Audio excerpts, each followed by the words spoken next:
32 years. 32 years old. That's how old the man was that was recently found and saved by firefighters inside the Connecticut house of horrors.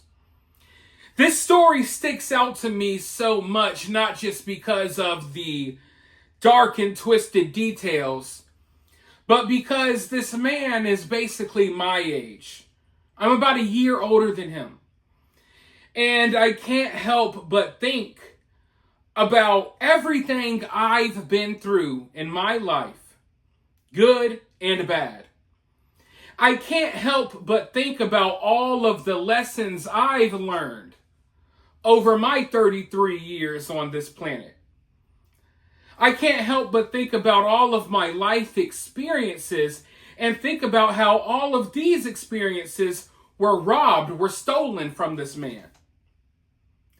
Everything that I managed to learn over the course of my life, everything that I experienced, this man was not allowed to do any of that. Think about how much stuff you go through, how much stuff you learn, how much you figure out about life and the world overall at that age.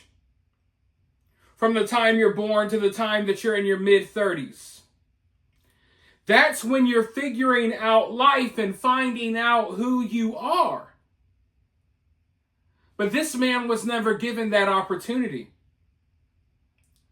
While me and you were out enjoying life, partying, learning valuable lessons, making mistakes, learning from those mistakes, he was in a cramped, confined room. Think of your best memory. The best memory this man has is maybe getting a chance to wave at some of the neighborhood kids from his window or from the backyard when he would be allowed outside for an hour or so just to do chores. All of the beauty in life that we've seen over the course of our life, he never got to see that beauty. He got to see the same cramped four walls. Because the people who should have cared about him the most, the people who should have been invested in his well-being, were invested in making his life a living nightmare. And this is just one of those stories that makes your skin crawl. Because it makes you wonder what's happening in your neighbor's home. What's happening in your neighborhood? Is there someone being held captive in your neighborhood? Would you know? The people in this neighborhood didn't know. Even though kids from this neighborhood who are now adults, I can't say all, but I've heard several accounts from kids from this neighborhood who are now adults who remember seeing this person. Remember seeing him looking sad, waving from the windows. Remember seeing him in the backyard. And the scariest part is that in some of these situations, the kids who saw him, they thought that he was a kid their age, when in reality he was already a grown man only weighing 68 pounds. A grown man with the frame of a child almost, because of the treatment that he received. But there were attempts to help him, to get him out of this crazy situation at an early age. Unfortunately, those attempts went nowhere. There were multiple visits to the home, but all in all, they said everything's okay, nothing to see here, even though the kid wasn't going to school. It's odd because I know there's some cases where there's just, there's not someone to care about someone, right? There's cases that you'll never hear about because there's not anyone out there ringing the alarm. There's no one out there that cares enough that tried to stop something like this from happening. But in this situation, there was an effort put forth. Now, that effort was put forth decades ago, but it was put forth. And nothing was done. And now, 20 something years later, we're finding out the results of what happens when you don't nip a problem in the bud from the get-go. This is a problem that could have been solved when he was 5 years old, but instead now he's a 32-year-old man who there's no telling what he's gone through over the last 20-something years. But as I said, there are people speaking out, old classmates, neighbors, kids from the neighborhood who are now grown. They're all speaking out, and some of them remember seeing him, but they never could have imagined what was actually going on. I want to go ahead and roll this news clip. Let's hear from some of those people, and then I'll be right back with more thoughts. Right now at 11, an NBC Connecticut exclusive. We're learning much more about the horror that took place inside this Waterbury home. It never felt right. Even as a kid, it never felt right. A former neighbor shares his experience with the victim when they were kids. I saw him, he waved, he was on the backyard for maybe 2 seconds. And the justice he hopes will now come decades later. When you live so close to someone, you don't know what's happening behind doors. That neighbor not only lived next door to that victim 20 years ago, they went to the same school at the same time. Thanks for joining us for the news at 11. I'm Mike Heideck. And I'm Keisha Grant. It's a story you'll see on just one station. Tonight, that man is sharing what he saw as his neighbor was allegedly being held captive just steps away from him. NBC Connecticut's Melissa Cooney joining us live in front of that home on Blake Street. Melissa, what else did he have to say? That's right. This is the Sullivan home. That's really the focal point of the story. And just right next door, this is the home where Peter Lope says he and his family lived from 2003 to 2009. Now, some of those years would end up being highlighted in Kimberly Sullivan's case. That's because they were some of the final years that her stepson was enrolled in school. Not one soul forgot about you. Peter Lope says since he and his family moved out of their Blake Street home in 2009, he always wondered what happened to the boy that lived next door. It never felt right.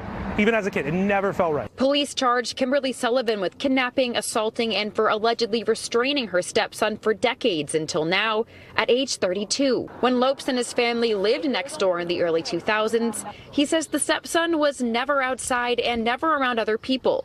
He says he would often see him peer through a window. In hindsight, when I was 9, these are little things that you're noticing, but as, a 30-year-old now, I'm looking at it and it's just, there were so many signs. Lopes and his siblings attended the Barnard School at the same time as the boy. He says he remembers teachers and Principal Tom Pannone asking about the boy and calling home to see if they had seen him, especially when he never showed up to 5th grade. The arrest warrant alleges the Department of Children and Families visited the home twice in 2004 and 2005 due to school complaints.